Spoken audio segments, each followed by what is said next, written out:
Thank you guys so much for having me. My name is Marcus Medley. I am the founder of Viddyup, a digital marketplace that connects people to event experts through video introductions. I launched Viddyup because, as someone who has used nearly all of the marketplaces available, I found a few holes in the marketplaces today. The biggest being, or the few biggest being, the amount of fake leads that have been prevalent on these platforms, and B, trying to strike that balance of helping someone find an expert at the exact time that they're looking to offer their services.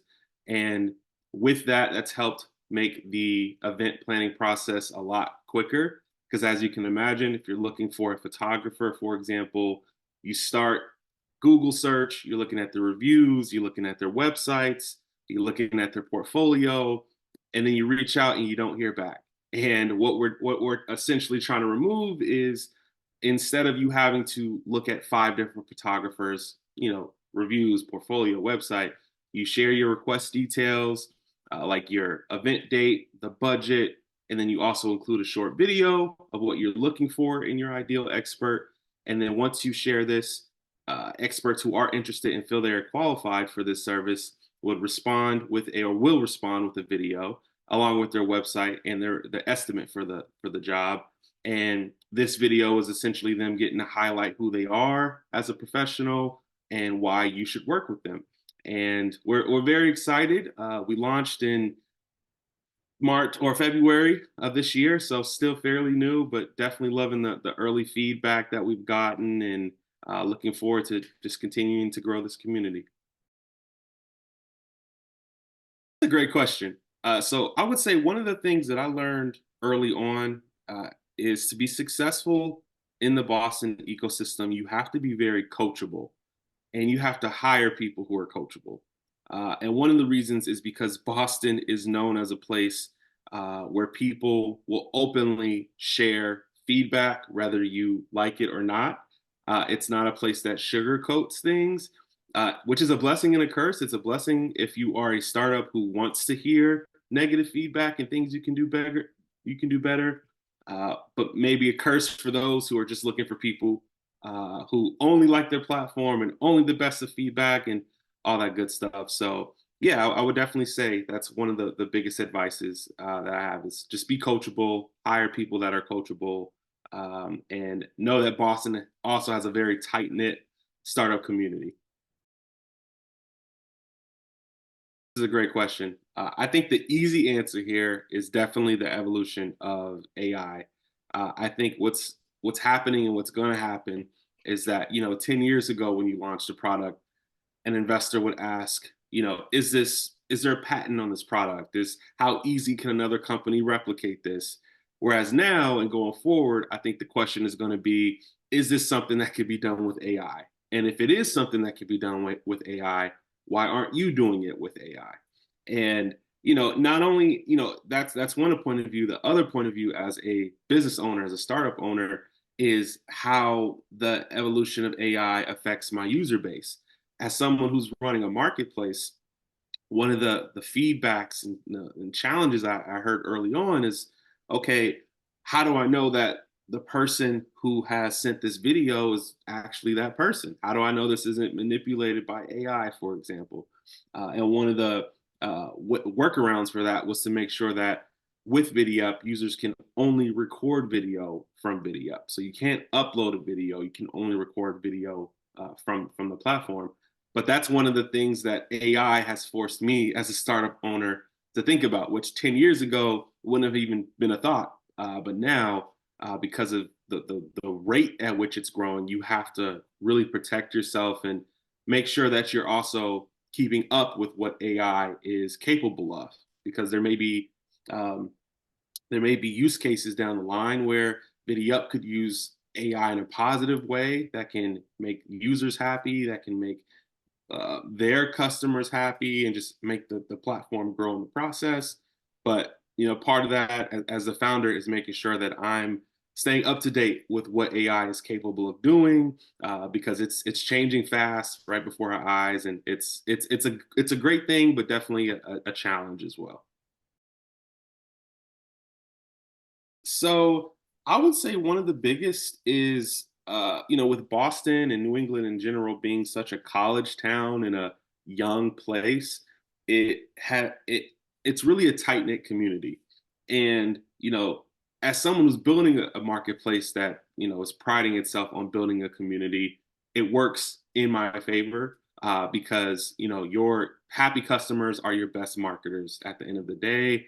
But at the same time, what makes this region so challenging is that because it's so young, because there's so many college students, it's almost like a revolving door. You have hundreds of thousands of people coming into Boston, but then hundreds of thousands of people going out of Boston, and it can be challenging, especially if you're trying to build a local startup or something that is Boston specific. If you have customers who may only use your product for a few months, maybe a year until they move off to their next place. But it's a challenge that I welcome, and I think that because it's such a great tight knit community, it's very like easy to find fans of your product because Boston is such a prideful place. So this is a very great question. So I think one of the things that has really caught my attention, that is catching a lot of people's attention, is Google Chrome's elimination of third-party cookies in 2024. And I think this is going to make building a community more important than ever. I think long are going to be gone of the days of being able to rely on ads to attract new customers. I think because of that uncertainty of what that looks like, I think the power of building a tight knit community is going to be so important. And one of the things that I've noticed that has come along with that has just been the emergence of content in particular. I think we've gotten to a place where it used to be a trend where people would make videos and maybe sprinkle in a little bit of advertisement in their videos, to now where it's like people are only making like ad specific content videos. And I think it's shifting how companies are going to have to spend their time and their resources. I think content creators are going to be part of the startup ecosystem. I don't think they're going anywhere, and I think it's something that 5 years ago I would consider a trend, but at this point I think it's a staple. And I think any startup has to find a way to leverage those in the creator space to help market their platform, because people, as someone who uses social media, I kind of swipe up and down on ads. But when I see someone talking about a product, that usually catches my attention a little longer. And there have actually been, instances in which I've bought a product simply because I saw someone using it or testing it versus an ad that just talks about what it is. So yeah, I think those are just a few of the trends that come to mind, but I definitely think they're here to stay. So this one's a fun one. So back in 2014, I left my job at Silicon Valley Bank as a 24-year-old ambitious startup, hope to be startup kid. I leave my job and I wanted to create a company called NapHub, or I created a company called NapHub, which was, the concept was on-demand pods that you can rent by the hour to take a nap, to relax, just take a break from the world. And I didn't have the capital to build it. I talked to manufacturers who said it would cost anywhere from $30,000 to $35,000 per pod. But I didn't really let that stop me per se. I talked to airports, I talked to train stations, I talked to universities, and I think for me, the thing that I actually found funny, surprisingly, is that they were actually interested in it. At that point, I was a 24-year-old unemployed tech kid, just looking for someone to listen to what I was pitching, and I didn't really expect for those institutions to actually be interested in what I was building. And although I didn't end up creating it, years later, as I get deep into the startup world, I find that in places like Europe, there are companies that have created pods, And even places in Asia, they have sleeping pods that you can rent by 30 minutes, an hour. They have a place in a few airports in the US called Minute Suites, where you can rent space by 30 minutes, 15 minutes, an hour. So I think for me, it was a full circle moment. And it really showed that I was onto something. I probably was just a little early, but I think it was a great reminder that it is possible to be too early with things. I think it's one of those things that you think sounds good on paper, but in reality, there are times where you're just a little too early.